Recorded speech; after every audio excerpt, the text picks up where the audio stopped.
روزمرہ زبان کے استعمال میں ہم کچھ ایسے الفاظ اور فقرے اپنی باتوں میں ضرور لے آتے ہیں جن کے معنی مخصوص ہوتے ہیں اور جو مخصوص صورتحال ہی میں استعمال کیے جاتے ہیں۔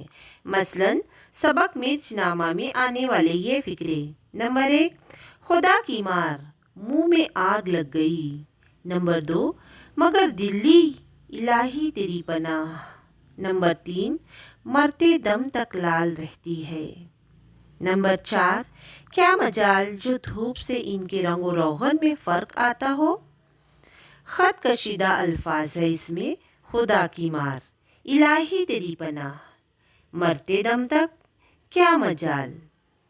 خط کشیدہ الفاظ میں خدا کی مار سے بولنے والے کا غصہ ظاہر ہو رہا ہے اور یہ کہہ کر وہ کسی کو بد دعا دے رہا ہے۔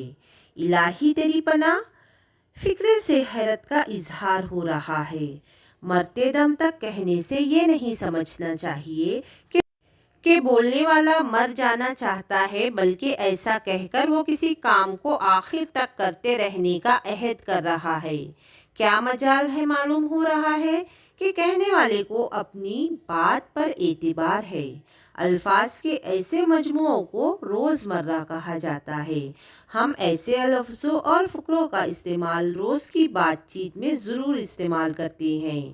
ان کے استعمال سے بات میں زور پیدا ہوتا ہے۔ روزمرہ اور محاورے میں فرق یہ ہے کہ روزمرہ فعل کی صورت میں نہیں ہوتا اور محاورہ فعل کی صورت میں ہوتا ہے۔ ہم صرف خدا کی مار کہتے ہیں، خدا کی مار پڑھتے نہیں کہتے۔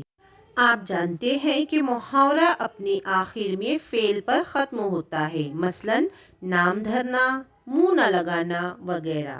سبق خوجی کی بہادری سے روزمرہ کے 5 اور محاوروں کی 5 مثالیں تلاش کیجئے بچوں، اور اپنی کاپی میں لکھ کر مجھ کو واٹس ایپ پر سینڈ کیجئے کہ کون سے جملے اس میں روزمرہ استعمال کے جملے ہیں۔